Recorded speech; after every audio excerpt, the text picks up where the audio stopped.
Set na po, wait lang. Ano pong pangalan nyo? Jane Mendoza, Jane po. Age po, ilang taon na po kayo? 61, Pangalan po ng store nyo. Aladdin Store. Saan po naka-location tong tindahan? Sa Quezon City, San Vales, Martin, Forest. Cubao, Arayan. Oo. Question number 1 po. Bakit po pinasok ang negosyong pagtitingi? Dahil mas magandang kaysa sa mas madaling kumita. Anong klaseng tingi ang itinitinda? Mga sigarilyo, Ano po ba siya? Like, per piece po ba? Or per pack? Or per wood? per pack lang. Sa Isang ganito. per pack po. Oo. Per piece. Per piece, 9 pesos isa. Ay, bali po per piece siya, hindi siya per pack. Per Ganun. pack, ganito lang.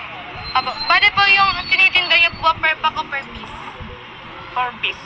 Kada isang piraso po. Oo. Kailan nagsimula ang negosyong pagtitingi at gaano na ito katagal? 1997. Magkano ang iyong nilabas sa puhunan noong ikaw ay nagsisimula pa lang? Nasa 4 o kaya 3. Gaano kaliit nagsimula ang negosyo? Maliit lang, siguro nasa 2,000 lang isa. Gaano na ang estado nito ngayon? Dumodoble ba ang puhunan o hindi? Medyo dumodoble naman kasi dumadami naman. Pati ano na po yung estado niya ngayon? Like, lumakas po ba yung Oo, medyo lumakas naman. Dati walang kape-kape, ngayon may nagtimplang kape na. Kasi may nagtatanong, patimpla kung pwede. Magkano ang budget mo sa pagbili ng ipinanindang tingi? Minsan nasa 3,000. Kailan na nakapamili kami ng nung nakaraan ng mga Lunes. Nasa 3,000. Monthly po ba kayo namimili or weekly po? Hindi, minsan weekly. Weekly po. Sa paanong paraan nakakatulong ang pagbebenta ng tingi sa pagtaas ng kita ng iyong negosyo? Sa paano po ang paraan nakakatulong ang pagtinda po ng tingi? Medyo nakakatulong naman, nakakabili ka ng kung halimbawa ng mga pagkain, ganun. Nakakatulong po siya. Oo. Eh pag sa ibang tao, paano siya nakakatulong? Pag maraming bumibili, sorte mo.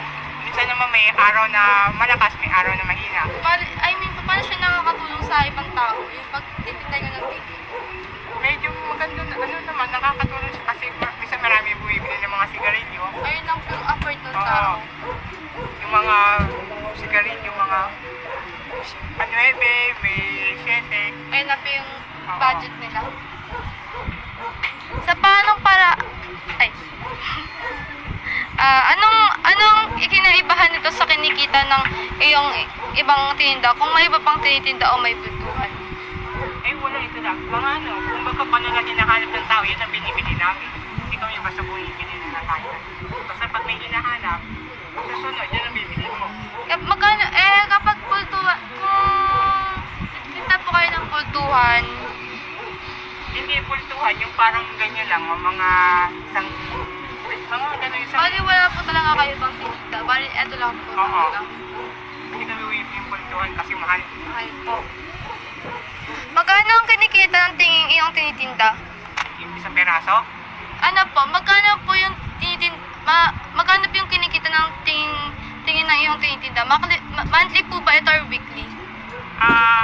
bali, isang araw lang. Halimbawa, minsan sa gabi, nakaka-600 katapos. Minsan, bibili ka muna ng sigarilyos, may maiiwan na mga... Paano po? Monthly po ba yun or weekly po? Weekly lang. Hindi po siya monthly. Like, yung lahat po, bali lahat ng kita yung Weekly lang kasi minsan pinamimili rin namin ulit eh. pag pinagsama-sama po siya, magkano po yung niya ng monthly? Siguro nasa 6. 6 po pag monthly. Ganun.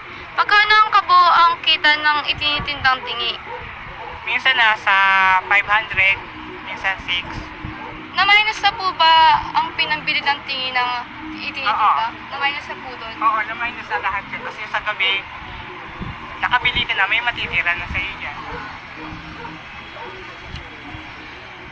Effective po ba ang pagtitinda ng tingi? Oo naman. Sa anong paraan mo po ito nasabi? Kung oo ba o hindi? Kasi kahit pa paano, pag sa tingi kasi, ang tao bumibili pa isa-isa lang, hindi bumibili na maramihan. Maramihan po. Oo, pa isa. Tapos susunod ulit, isa ulit. Ano po ba ang naiponder o naitulong na to sa inyo? Mula nung kayo ay nagsimula na magtinda? Naitulong po sa inyo? Nakakapag-ipon ka. Alam mo, saka kapag tabi ka ng pera sa emergency, may makukuha ka, may madadampot ka talagang pera. Oo. Marami po bang tumatangkilik sa tingi kasi sa bultuhan o iba pang klase ng pagtitinda? Tingi talaga. Tingi po, mas marami po tumatangkilik. Paano niya po nasabing oo? Kasi siyempre ang tao, bumibili pa isa-isa lang, hindi maramihan. Lahat ng klase, pa isa-isa. Opo. May mas kinikita ba ang pagtitinda ng tingi kasi sa bultuhan o iba pang klase ng tinda? Mas may kinikita ka sa tingi. May mas kinikita ka po. Kasi pag yung bultuhan, konti lang tutubuin. Magkano ba ang diferensya po ng kita na itininda niyong bultuhan? Like po yung presto po, yung biscuit po. Magkano po yung pricing nito sa tingi? Yung sa tingi, 7. Pag bibili mo isang supot, nasa 59. 59 po. Pag inventa niyo po sa isang supot.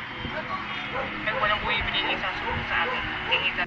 Bali po, magkano po yung ulit ng tinda niyo sa pagtingi po? Sa presto po like mga biscuit po, katulad na lang po ng presto. 7 po. Tapos pag full pack po, 59. 59 po.